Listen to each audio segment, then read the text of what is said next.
Ladies and gentlemen, welcome back to Performance Talk. My name is Yul Gordon, and we are here today with Coach Martin Gallyer. Right? Gallyer, yeah, that's the one, yeah. Gallyer, there we go. Gallyer. I've been known to slice up a couple of names before. It's not on purpose. I try to get them right I try to get them right out of respect. How are you doing today, Martin? What you got going on over there? Yeah, very good. Pretty much a day off. I was watching the cricket, and I'll get back onto that. It's England versus Okay. Australia in the Ashes, so I'll get on that today. Yeah, But he just said. generally just relaxing, yeah. Yeah, he said he was the audience. He said he was watching cricket. Now, over here we're watching baseball. Oh yeah, I suppose they're the most similar ones we've got. Right, right. Cricket's the one with the bounce on the floor. Okay, right. So, Martin, tell us about yourself, a little bit about what you do, and how you got into the performance realm in this profession. Sorry, I missed that about 20 seconds there. The network went poor. No, I said, tell us a little bit about yourself and how you got started in the profession. Okay, it's a little while ago. So I started as like an interested young upstart. Maybe you're in the US, or your college. If I said college in the UK, that's when you finish high school. Then you have between the ages of 16 and 18, you would have college. But for you guys, college is a university, isn't it? Yes, yes. Yeah. For us, So college is usually not till 18 or 19. So okay, yeah, yeah, yes, so yeah. you're talking 16 and 18, Yeah, junior, between senior that in high phase. school. Yeah. Yeah. So in that phase, big boy school, Right. but still school. Right. And then coming from there, and I went to my local athletics club and really got into kind of, I mean, back then, strength and conditioning. I don't think strength and conditioning was a word. It wasn't a thing. So I was an athletics coach, and I kind of naturally gravitated towards. There was lots of sprint coaches and endurance coaches, and I just kind of Right. fitted in that gym environment and kind of Right. sat in there. So that was I was actually where I'd recommend a lot of coaches to start, just going down to their local athletics club where you can get hold of athletes who are good and yeah, just get Right. started with them. So then moving up through what you would call college for my university years, Right. got almost an internship with my lecturer, working with the football club at the university, and an external football club, and then kind of sent out. It was a competitive industry, so I sent out like this is back before like emails or anything. I Right. printed off Right. letters and sent it Right. to every single. I think I still have the letters back from Liverpool Football Club and all the others Yep. saying Gotcha. thanks for writing to us, but no thanks. So I did that, and got a route in with Rotherham United, who were in the professional Okay. leagues back then, and started with those, and that was in 2005. That paid job came, and then did a master's degree in strength and conditioning, and started working with Manchester University, and then rolled and met different people, and went to the Caribbean, and ended up working with various different sports, including Cricket West Indies. Okay. I managed a high performance program in Trinidad and Tobago as well, and Yeah. since coming back, I worked for Blackpool Football Club, and the scheme that I set up, probably the one that I don't say most proud of, but I set up a young athlete program, and that started with like 6 athletes. When I come Okay. back from the Caribbean first time and developed, and by the time I left for the second time, I had 150 athletes in it, and I had many of them were in national programs and things like that. So, yeah, if you can't get a job, make one. That's the Yeah. That saying, that's yeah. a certain amount of satisfaction that comes from starting something from the very beginning, especially when you're on the youth side, and then watching them grow from stage to stage to stage. Um, but so you said you left with 150 athletes. Talk to some of our practitioners out there who are on the private side a little bit about how that process goes and that struggle when you got three athletes and that's all you got right now, and you're trying to do a whole bunch of other things and build that. I suppose looking back on it now, everyone would do something or a lot differently if they knew what all the mistakes they was going to make. But really and truly, you're gonna learn more from those mistakes. So I'd probably say go ahead and do it and make the mistakes because you'll learn more than anything anyway. So, Right, but the key thing is a lot of us guys.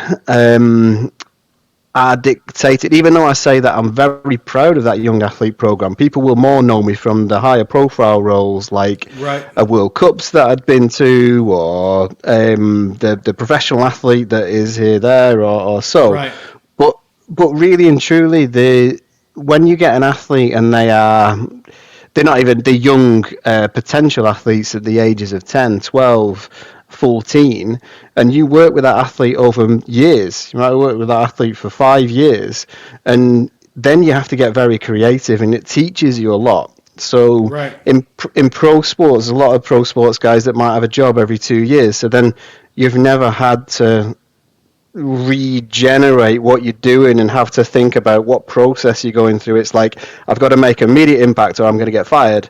Whereas you can really set up what your philosophy is if you set up a program that is all for you.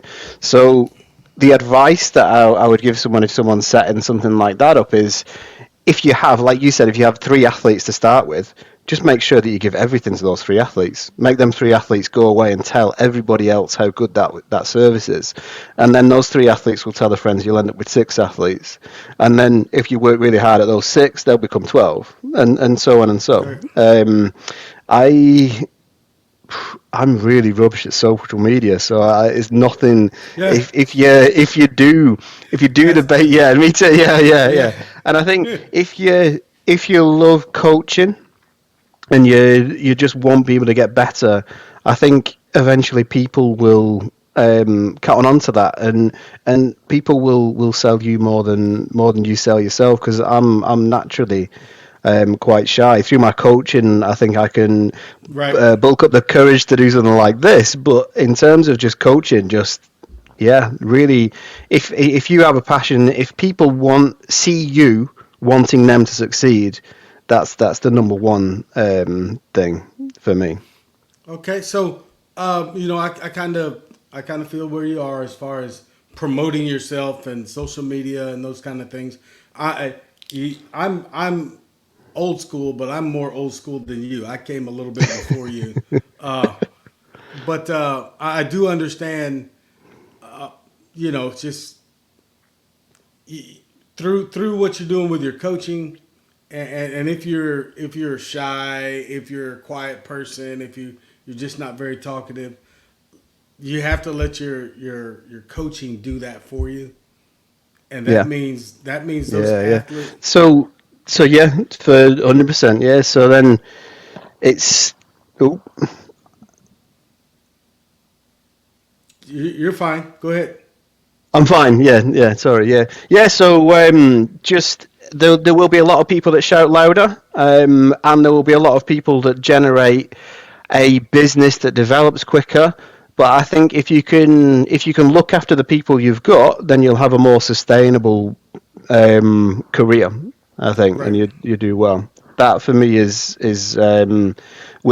and has and still is much more important than trying to double my income in the next 2 weeks. It's can I Right. look after the people that I've got Well, for years? we didn't start this profession to get rich.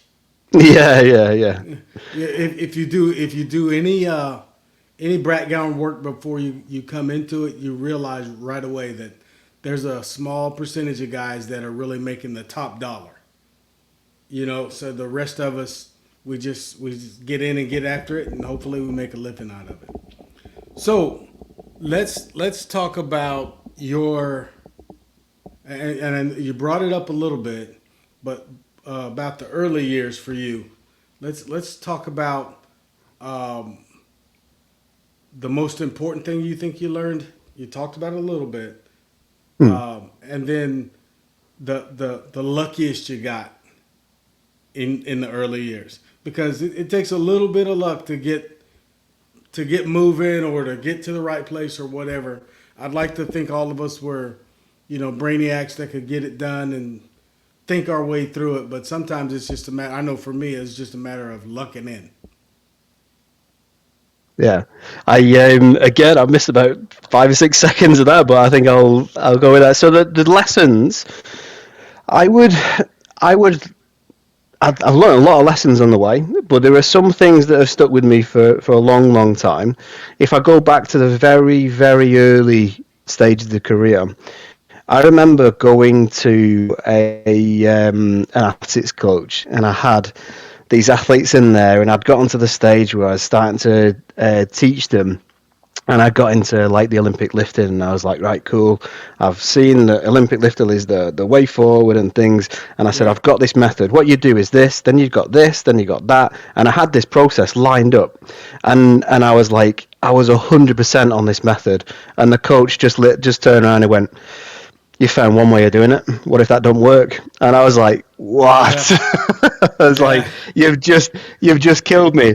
And after probably 5 seconds of just hating his guts, I was like, but he's right.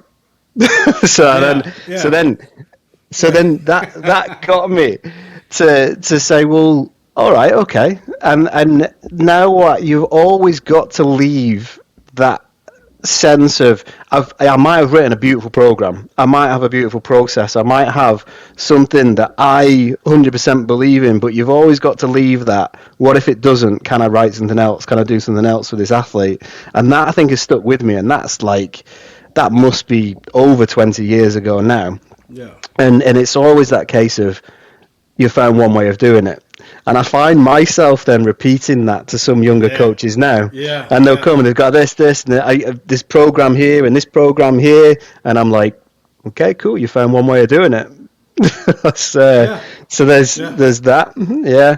Another one involved, and part of my development that I would say to people to do is I wanted to learn more about Olympic lifting, so I went to an Olympic weightlifting club, and there's a really good one close to us, and there's a really and when we talk about old school, this guy was old school. This guy was like 80 or 80 something, like 10 Oh years ago. yeah. He's since Yeah. sadly has passed away, but he was fantastic. I don't know if you guys will know. You seen the World's Strongest Man guys Yeah. Yeah. thing?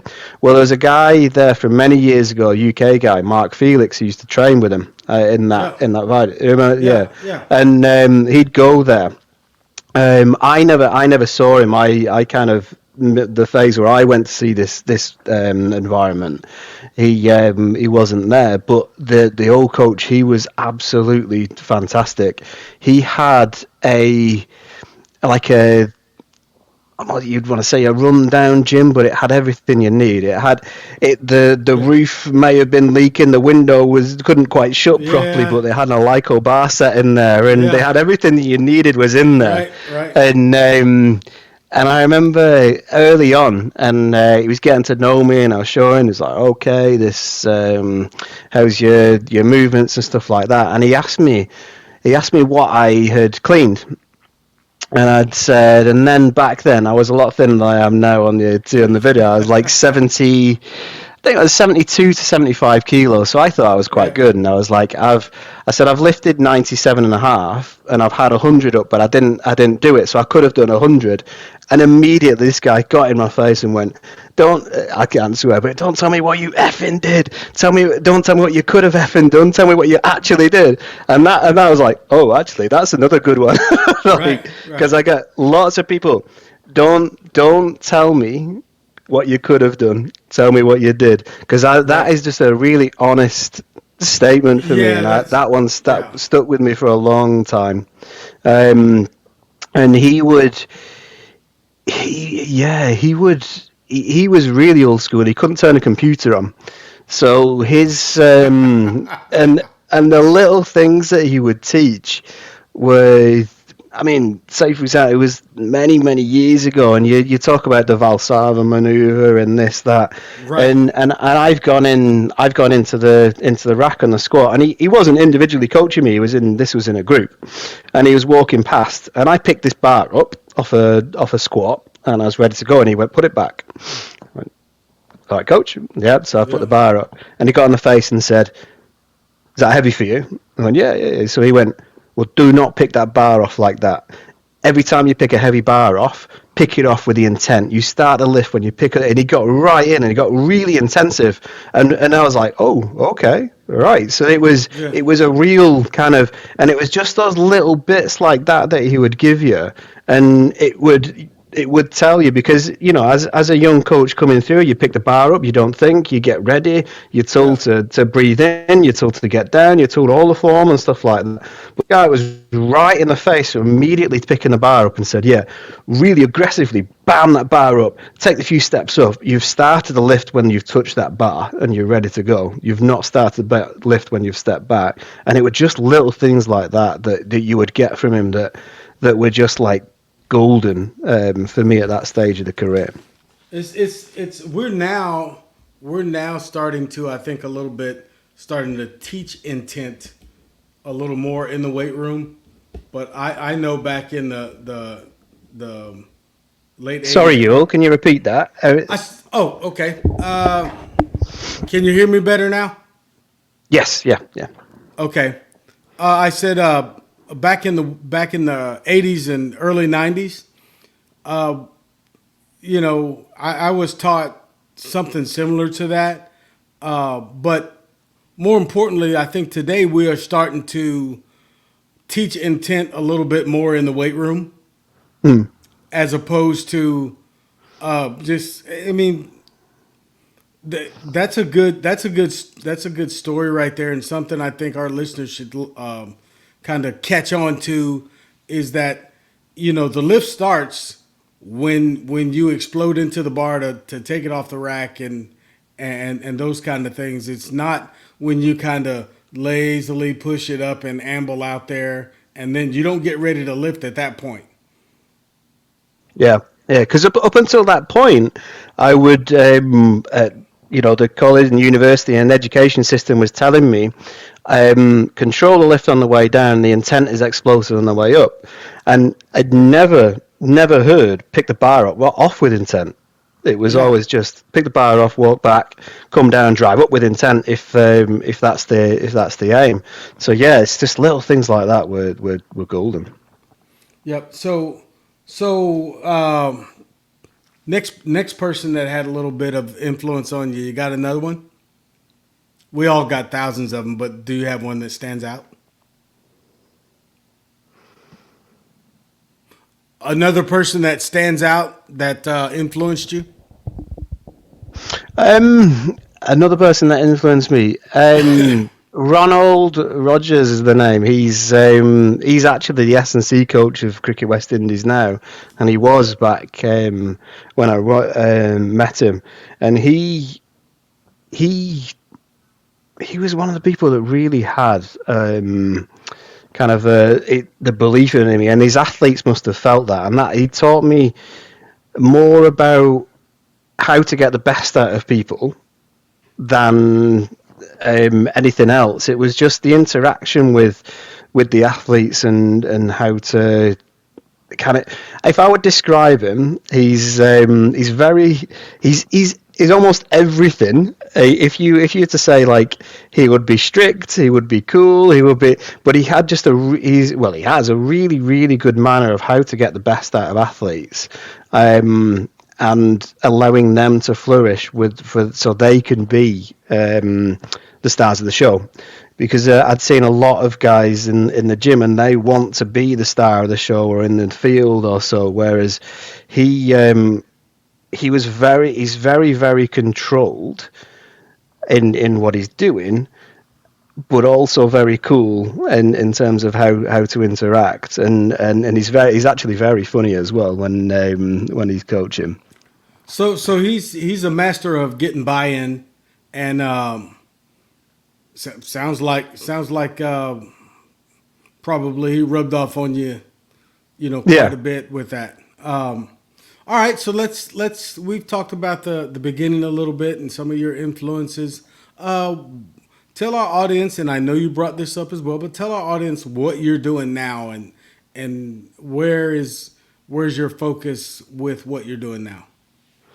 Well, I came back from the a stint in the Caribbean, so I'd finished with Cricket West Indies. I came back and I came into a role with Blackpool Football Club, and I ended up. I got married. That's why I've got this ring, and so I've settled down. And for me, pro sport had always been a little less dependent, especially with the child on the way. So I've got a. I'm still coaching, and but my day job is passing the knowledge on, so lecturing, and I've got a role at a college, and I've got a role with the UKSCA, which is Yeah. teaching as well. So the UKSCA is it's the a new course that developed with the strength and conditioning. So shall I explain? The people should know what the UKSCA is, should they? If are we going? It's the equivalent of the NSCA here in the states, Yeah. So I mean, but it's one of yeah, the three major ones, isn't it? yeah, NSCA, UKSCA, and Australian Strength and Conditioning right, Association. I exactly, would put yeah, those three. yep, Yeah. Yeah. So the UKSCA has its roots almost entirely in elite sport, which is great. But it also had a side effect, meant that the UKSCA accreditation, which the only accreditation the UKSCA had a pass rate of 5% of people going into it. So it's a lot of people were coming up and saying, "I just want to get UKSCA accredited, and I'll dawdle through this exam and I'll get my piece of paper and that'll be it." So they turned up, and 95% of the people turned up and got kicked out and said, "You're not ready for elite environment yet." right, So it's got a high bar of pass rate. So rather than kind of dropping the standard and letting more people pass, we've put a qualification in on the kind of pathway to that, to say, uh, okay, this is how you would design a program. This is the safety elements in the gym. This is how you set people up safety. This is a strength session. Program planning, deliveries, and foundational movements is in there as well. So at least then somebody's got a base principle, and a lot of the course that I'm running is about coaching and looking at yourself coaching, and marking yourself and going, oh, actually, I haven't done this, and this. And then you realize that if you're going to become an accredited coach, a UKSA accredited coach, which is you should be ready for the elite environment, these are the things that I need to be putting into my coaching before I right, can do that.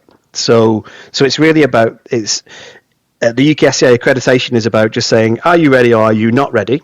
Which the answer for most people, for 95% of the people, was you're not ready, do some more work. Whereas this course is about saying, okay, we understand that you're probably not ready there, but this is how we're going to get you there. And that's the different kind of okay, philosophy of that course.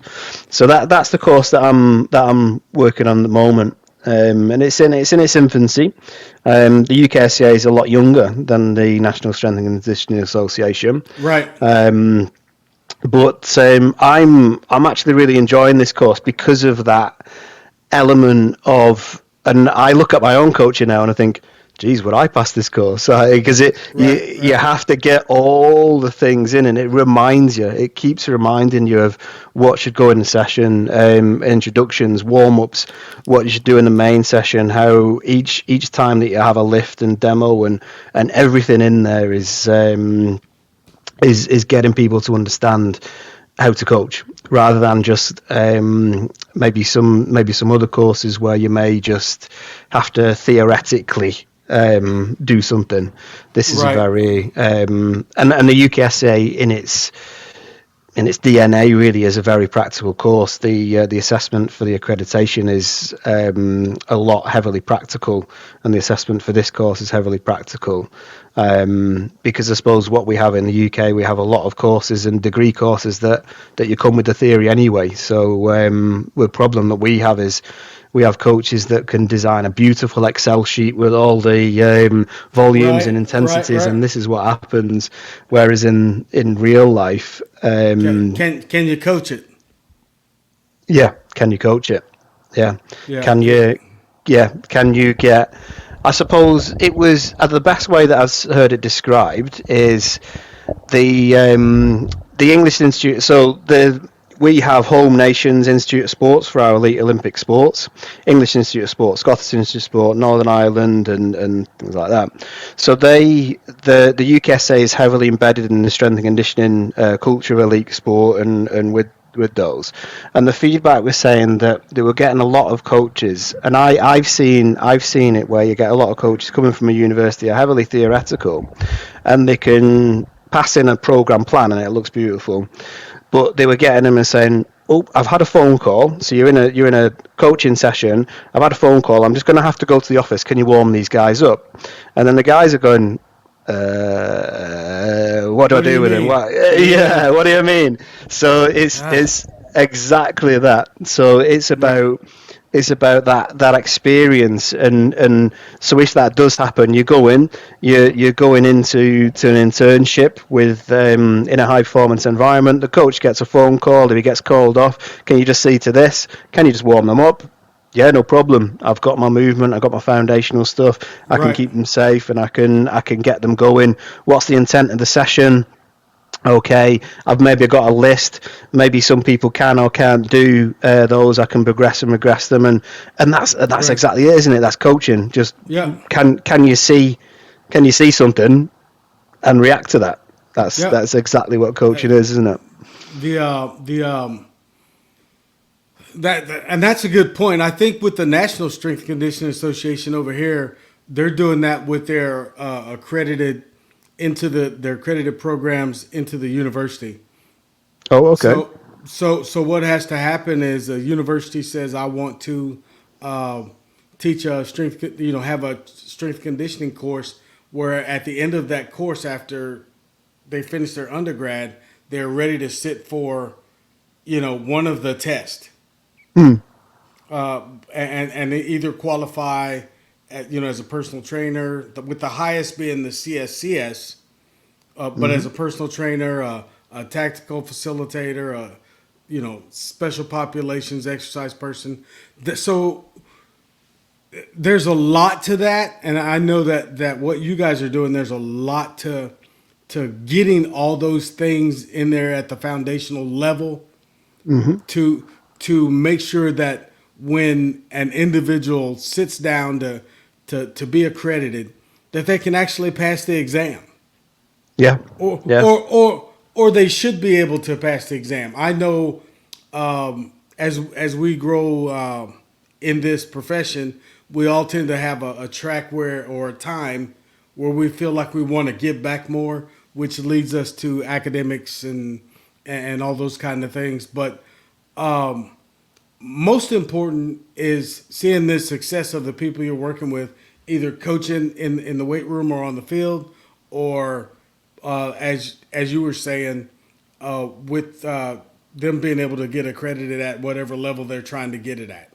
Yeah, yeah, and I think you'll have the same thing. It feels almost like where it did with those athletes, and you look at them develop, and you almost feel like that proud coach where you Yeah, saw them at yeah, the start, and you're seeing them yeah, now, and I'm seeing guys handing in videos, and I'm like, this is the same person, but it's a different person. This is yeah, yeah, yeah, yeah, yeah. yeah. So yeah, there's some strength based videos been handed in that I've been like, wow, that's a complete different. It's like I'm seeing on the end of this person is now taking command of this session, and being bold enough to try, and even to make a mistake, you're being bold enough, and you're going to learn from your mistakes. So just make them.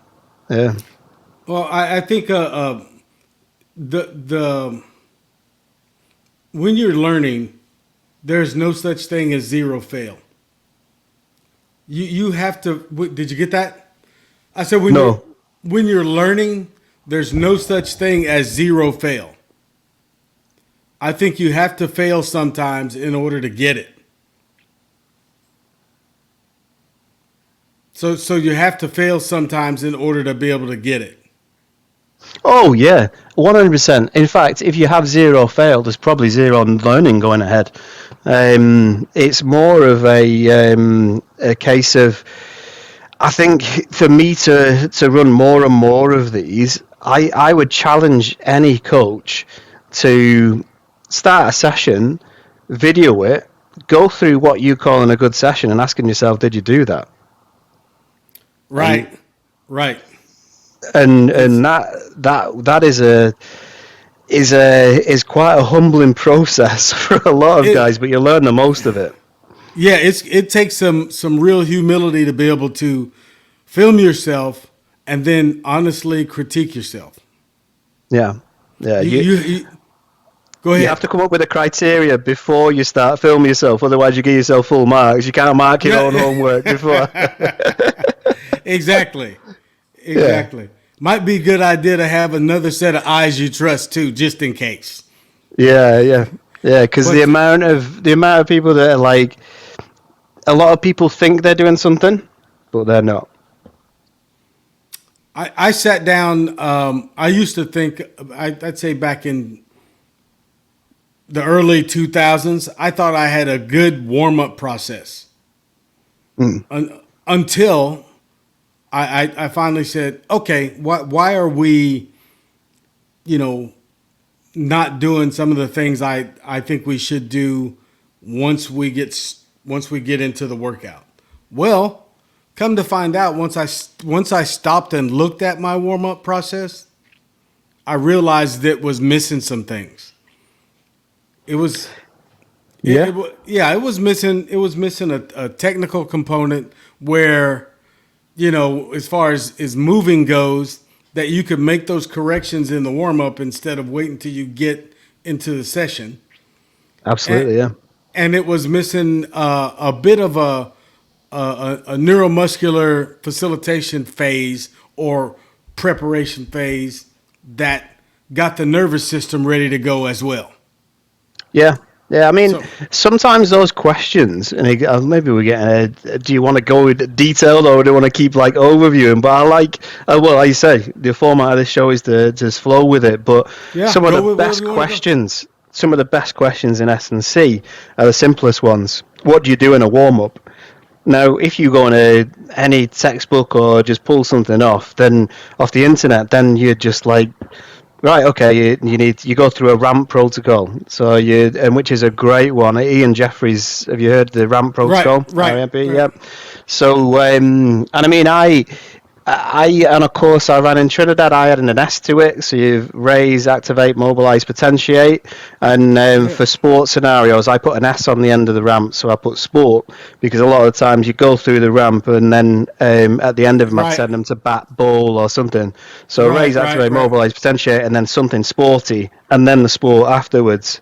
So whereas you could go ramp for strength, but then you also have got to ask a question. Well, okay, well if I have an activation issue, is that something that I deal with in the warm up, or do I scrap the main body of the session and I work on that and that becomes a session?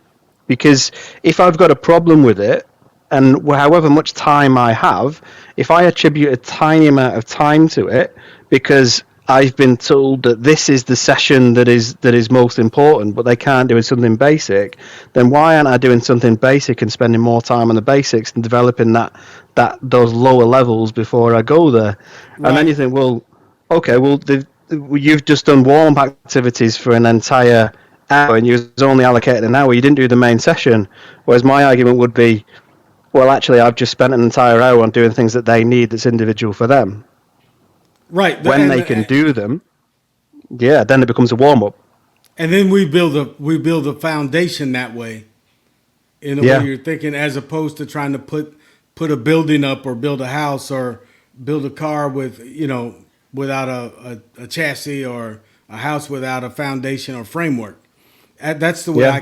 that's the kind of way I look at working with athletes. If you don't go, if you're not continuously always looking at the foundation to Hmm. make sure, and the framework to make sure those things remain solid, then you can run and you get yourself in trouble when you start adding a bunch of stuff on top of that.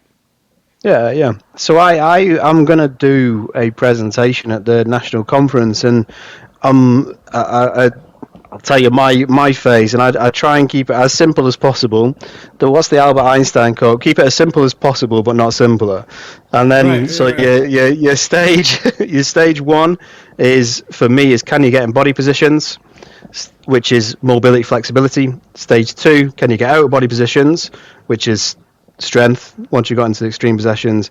And then number one plus number two is movement skill. So rather than kind of looking at a movement, you say, right, okay, I'm looking at this movement, and if I blindly just look at movement and there's something wrong with that movement, then if you see movement as the lowest level on there, you're like, right, okay, well, I'll just keep doing the movement. And then I'm like, well, you just keep doing it wrong. It's like asking Right. somebody to do something when they haven't got the underlying mobility or strength to do that behind. So then you can break down and say, well, what are the most extreme positions you're going to get into this squat that we're doing in this warm up as our movement? Okay, well, it's down the bottom position. So is it the glutes? Is it the hamstring? Is it the calf mainly as well? Can I go and get rid of those movements with even those old school basic things that you can do, which is just go and stretch for that amount of time. And Right. then over that time, it's like, right, let's do a squat. And it's like, oh, you can do it now. Yeah. And I got. I yeah, got. I got a. I got a lighting issue, but hopefully they can clear that up in post production. But anyway, so when we talk about that, that approach is always taking care of that foundational, or those foundational elements that are required to execute the sports skill. yeah, You absolutely. never Yeah. you never get to the sport, or the skills of the sport, if we can't, you know um, swing a bat with full rotation without moving 16 other things to accomplish that. You know, so, and that might have been a bad example. However, the point is, without the foundation, the rest of the work is Yeah, absolutely. not Yeah. really there. And so I'm 100% on that flow, and like any elite, I suppose elite athlete is a word that is banded around very, very liberally in my eyes. Yeah. So really and truly, like, what do you mean by a elite? Are you? A lot of people will define elite based on what competition level or what level of the sport they're Right. in. Whereas for me, it's like, well, okay, you're playing. You might be playing the Premier League, but let's have a look at your basics, Yeah. Are you? because yeah, if there's some low hanging fruit that I can come off and get it, then great. I don't need to get fancy. I don't need to spend an hour in a fancy program if you've got some basics that underlie and are restricting you. Well, I'm sure you've seen it as well. But when we are looking at or talking about, you know, elite level athletes, Hmm. what are we really talking about? Are we talking about their sports skill or their physical skill? Yeah, When I yeah, when I think of an athlete, I think of physically, what can they do. When I think yeah, of when I think of them from a elite level, where are you physically? When I think of them from a sport level, it's where are you physically and skill wise. Yeah. That's when you become elite to me. Yeah, there's a lot of guys out there who are not necessarily elite physically, but they're elite in the sport. Yeah, absolutely, and maybe another. This is another guy that influenced. Maybe go reverting back from the early stages, but there's. That's fine. I think I'd met Jimmy Adams, who was the director of cricket. I think he's still director of cricket at Cricket West Indies, but before that, he was a coach. And there's a few things that he would say, and he'd said, if you can't explain to you why I'm doing something, then don't do it. Then Right. you don't have to do Right. it. So I have to know why you're doing something. And I thought I'll use that one as well. Yeah. That'll sit in the Hey. bank. And also, more recently, what Right. we've been talking about is this: where are they on each level? So for me, and I use the terms here, where's your Manhattan? So where's your buildings? So this building might be there, that building might be there, this building is low down here. So we'll Right. work or we'll build whichever building you need to. An elite really is a hard word to get your hand on, because you Right. can be an elite athlete but be competing at a very poor level because you just haven't got the talent for that sport. Or Right. you can Right. be you can be competing at a massive high level, but that other building down here could be a single story apartment that has just got nowhere. You've Yeah. got issues with every bit of Yeah. your body, and Yeah. you're taking injections to play. Like Yeah. it's And, yeah. if you're on the outside looking in, it's hard for non-professionals in this field to really grasp that. Mm. Because I know I've talked to young athletes and their parents before, and I've talked about specific athletes which I never name, but Mm. I've talked about specific athletes, and they go, "Oh, coach, but you know, she's phenomenal, or she's a phenomenal this, or he's a phenomenal that," and I'm going, I didn't say that they weren't any good at the sport. Yeah.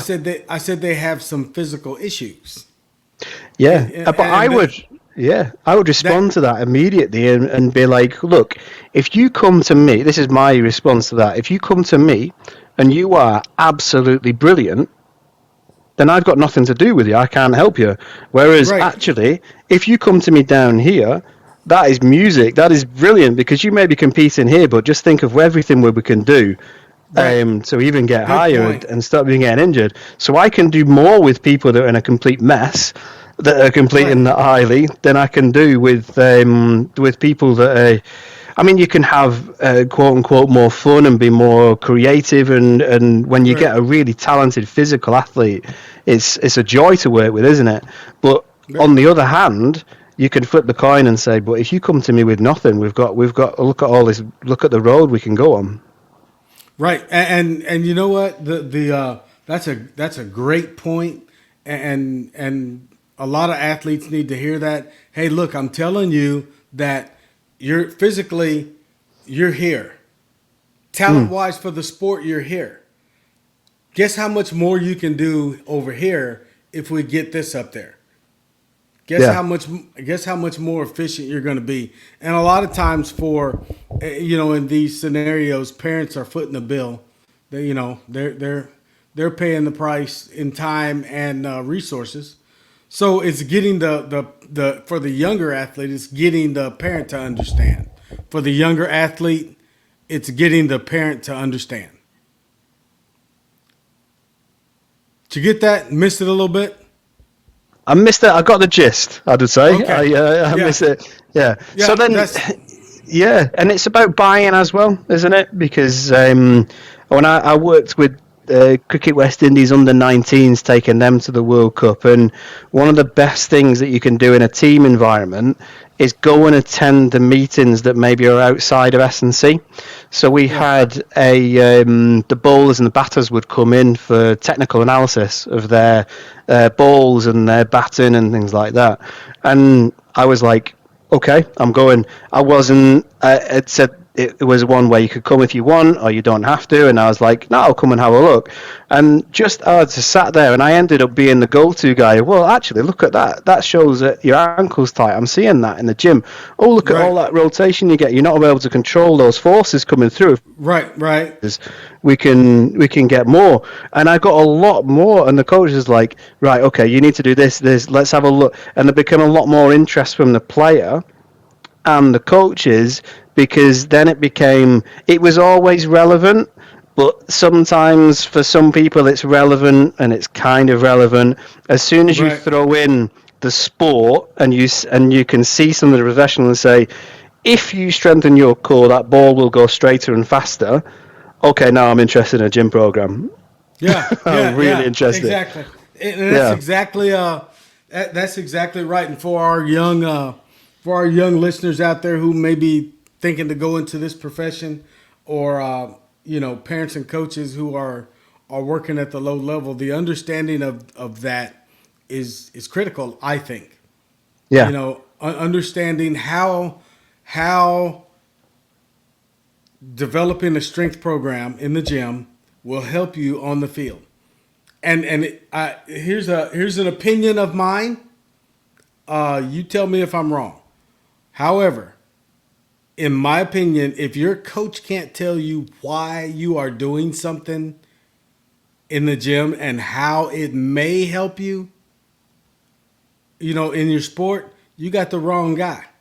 Absolutely, and that's what we were saying maybe Yeah, 5 minutes ago, isn't it? yeah, Like, yeah, if I can't tell you why we're doing something, then you don't have to do it. Like yeah. we get a very limited time, especially with high perform with any athletes actually, because even young athletes, I don't know how they are in the States, but here in the UK, if you get an hour per week, that's a lot sometimes, because Monday they've got this going on, Tuesday this, Yeah. you get them on maybe a Thursday, and then they've got this, and all Saturday they've got 3 games, and Sunday they've got, and you're telling them you've got to have a rest. So and for some of them it's like, well, okay, I'm going to either do S&C or I'm going to have a rest. And it's like, well, now you're going to have to pick another. Realistically, if you're going to be a high level athlete, you're going to have to pick another rest, because the S&C is going to help you stop you from getting injured and improve the performance. So like, you Yeah, can't just play yeah, all the time. yeah. So It's it's understanding that. And if I can't tell you why you're doing something in the limited time that I've got, then I can't be that great, because I've got a limited time. right, I've, yeah, because right, I should be needing to do more, not right, taking things right, away. So it's right. like, in that sense, it's I'm trying to think where I'm coming from on that, but it's you have to be able to even tell them that this may not be directly linked as well, but you have to persuade them that this will lead to this will lead to this will lead, and then the fifth one and the line will be very specific and related to the sport. Right. But without doing 1, 2, 3, and 4, you can't do You're five not gonna get effectively. there. Right. Yeah, yeah. Yeah, So and we need all them. that is like one of the tenets I operate by under my protocol. So you know, assess, train, test, analyze, compare, and know. That's the Yeah. attack. That's the attack protocol. When you walk into me, we attack everything, and parents look at me and go, "What?" Or Hmm. athletes, and then it's on the board. It says, "This is what we do," and we Yeah. continually do that. We continually do that in a loop, Mm. and so we're always doing that, so we can tell you how it's going to help you. Yeah. So Yeah. we can show you why we need to do these 3 steps, so we can get to, like you were saying, so we can get to this fifth step, which is going to be the thing that helps you the most. So Yeah. yeah, Yeah. that's great advice, and almost every practitioner we get on here talks about I lost it. But anyway, that's me. I lose stuff sometimes. Yeah, But no, I agree with you. Having it on the wall. I have a lot of things on the wall ready to go, and it's just I get laughed at a lot because I draw the stickmen, and I just have yeah, them on, and people understand them. They just stickman, it's bam, bam, bam. Can you get in that body position there? Can you do that? Can you do that? Can you get yeah, out of that? yeah, Have these standards, and how do you know when somebody's ready? Because the next question for coaches to say is, okay, you know your steps 1, 2, 3, 4, and 5. Okay, I know those steps. The easiest thing to do would be pick up a program one off the shelf and go, right, okay, and then in 4 weeks' time we're doing program 2. In 4 weeks after that we're doing program 3, and then by this stage you're doing program 5. But the more important thing is to say, well, if I suppose one of the lessons that I learned, what year we in now? I have to check. 2023, so probably at yeah. least 10 years ago. Yeah, maybe even 15 years ago with a Greater Manchester Academy, and it was that was the time of the day for foundational movements, the FMS, foundational movement screen, which Right. is good. I'm knocking it, but it takes time to do it each person. And then what you would do, you would teach people how to squat, and you would teach people how to do this, and you teach it. And I went in and I was like, you know what, I'm going to just try it. I went in with a bar over the head in front of about 30 of these academies on a testing day. And rather than going, right, I'm going to teach you this, I just went, can you do this? And just went, bam, and did an overhead squat. And then, I mean, you can do that, handed them out. And then some of them just went, bam, and did it. And then I thought, well, if I hand the program out teaching them how to squat, they can already do it. I've wasted 4 weeks. Right. So, like, Right. all the foundational programs, Yeah. how do I know when somebody's ready? And do I need to go through? And for sometimes you can, but it depends on what resources you've got. But have I got 20 minutes at least for each person to do a good quality foundational movement screen? Or can I go, well, we're talking about that old school, where an old school coach will see you walking across the car park to the gym and know where you look at that valgus knee and the thing, and there Yeah. you've got all Yeah. these Yeah. problems. And Yeah. you're doing a movement screen just watching them walk Yeah. across the car park. Yeah. You do that. I was taught by one of the old school guys in Germany, talking about movement. He said, you know why that guy over there is not going to be, or he's going to struggle in the late. He was a boxer, I think, the late rounds of a boxing match. Hmm. He said, I said no. He said, look at him. His feet go two different directions, and he's working really hard just to walk across the parking lot. Yeah, You know, he's got all this going on just coming across the parking lot. he's He's inefficient. not. Yeah, that's not going to change when you get into a sport, Hmm. and that's getting athletes to understand if you walk, if you have kind of a lazy posture and a weird looking walk, that's I don't know how to. I call it the Daffy Duck walk when your feet are pointed out. It is duck feet, isn't it? Yeah. Yeah. So if you kind of lazy in that manner, you're not going to run different.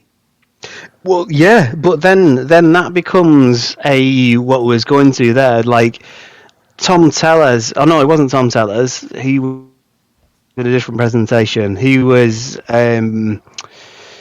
what's the guy? Ralph Mann did a presentation for in the UK, and it was a European Athletics Conference. And if anybody gets the opportunity to have a look at him and some of the acceleration stuff that he does, that is brilliant. And that formed again some thoughts. And sometimes it's coaches who work, and sometimes it's conferences and things. But he went through a model of acceleration and went, right, this angle and things like that. And at that stage, everyone's Right. going, right, you need to get into this body angle, shin angles, and this and that and that. Right. Right. And he had it on, and I bought his book, and I still do it. You're right in the basic biomechanics. You say you're here. This is how much force you're producing up here. So you're producing that amount of force. You need this amount of force to stand up, right? Right. Okay. So this athlete that can produce this amount of force is leaning at that angle. Therefore, they're able to be upright. and their rotation around their center of mass means that they can maintain that angle. You get someone that's weaker that can't produce the force and put them in the same angle, then Ooh, because that angle is at an angle, it's not actually hitting the amount that you need to stand up straight. right, So then right, it'll spin their center of mass, and the first thing they will do is they will overstride and break themselves to stop them falling. right. So then the coach that's not experienced says, "Stop putting your foot out. You're breaking. Keep that angle." And you can't. You literally Yeah, yeah. cannot do You that can't because do it. you haven't got the capacity. So it's like, have you got the capacity to do something that can be strength or mobility or anything that underlies it, and Right, then can we ask that athlete to do that skill? If all you do is just keep banging on the door of asking an athlete to do something, right, right, right. then what are you doing? Yeah, you got to you got to get them to the point to where, well, if you're going to teach it, you got to Yeah, get them to the point to where they're capable of actually executing, yeah, at that angle. So it might be strength, like you said, it might be strength, it might be mobility, or it might be flexibility. You got to figure out what it is and get them there before you can ask them to maintain that angle properly. yeah, So yeah, yeah. so so yes, I speed is is finite for individuals, but you can train so that each individual could get their maximum amount of speed that they're capable of. Yeah, yeah, and And based around where they're what they're capable of. Yeah, like you say, what they're capable of doing it. Trying to put someone in the body angles of elite sprinters because that's what elite sprinters do. Well, hold on a second, you're not an elite sprinter. You can't produce that force in that period of time. So if you right, go in those body positions, you're going to have a sore face, or so you're going to break yourself to stop you yeah, hurting your face on the floor. yeah. So that is your boy. We could go really deep into that one. However, Yeah, we are getting towards the end, and like always, I have to make sure that I get us wrapped up so my production people won't get mad at me and because I'm doing too much. give him a job, give him something. But here's the final two questions we always ask. The first one is, and I think you've already answered this one, but do you have any more advice for maybe young professionals coming into the field right now? And second, here's the fun question: what athlete in any sport? Sorry. Sorry, Okay, you. Can you do that one again? I missed that one. the second question is, can you name an athlete position in any sport that because of that position they would excel at any other sport? Okay, can I have the first question again? Sorry. Yeah. What advice do you have? What if you have any more advice for new professionals?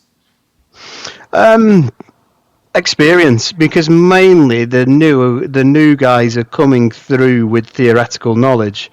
The key is even if you could be anything, you can be any personality type to coach, but what you have to be able to do is coach and get in front of athletes, and I think that is the key thing.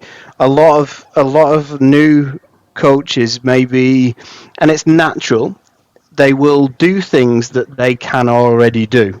So have a look at your own Manhattan, as it were, where your skills are, and if you've got something that is glaringly obvious that needs to be developed, then yes, it's going to be uncomfortable, but go and do it.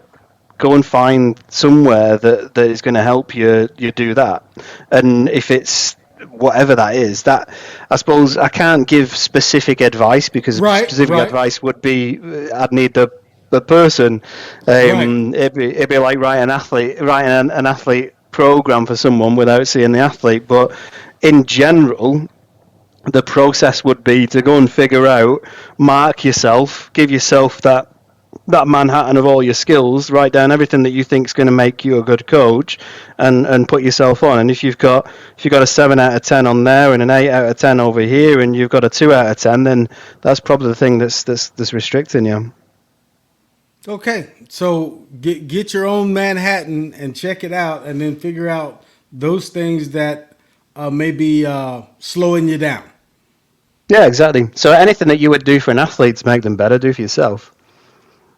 Great advice. Great advice. Now, the fun question: what athlete in any sport you think is so athletic because of the position they play in that sport that they could excel at any other sport that they chose to play?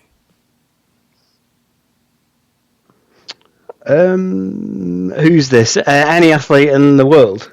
Yeah, but it's not a person, it's an athlete by position. So like Oh, by position of a right. sport. So like a midfielder. Is a midfielder um would they excel in basketball because of their physical makeup? We're counting the sport out. Wait. Just this the physical All right, makeup. okay, yeah, just a physical makeup. This, well, I'm gonna go deep in there because I would then say, well, okay, so a midfielder in the sport is quite highly aerobic. They've got a lot of things. They tend to be, because they're more aerobic. They're not, maybe don't have to be as quick. So do you need a quick sport? But a midfielder in football is a general athlete. Where I'd probably go for even more of a general athlete without the skill, more the brutal skill, would be some kind of a rugby winger. So in rugby, Okay. All rugby right. is like American football but without the pads, and you Yeah, get some yeah. real brutal hits in there. And you can get the forwards. As I worked in rugby, and uh, I'm using these terms because they use them, No. but they Right. call the forwards. They call themselves the fat lads. So Okay. they're the big guys that are taking the hits to the front. But then um, you have the wingers and the guys behind that are running. But if you're going to get hit by some 120 kilo, like what pounds, that's got to be 250 pound Right. muscular guy, you're going to have to be muscular at that as well. And Right. at the highest level, you're going to have to be fit. So a rugby winger that, if I'm to name a name, an athlete that could go into any sport. Do you know Jonah Lomu? Remember this guy from rugby? It sounds familiar, but I can't say I'm vaguely familiar is the way I say that.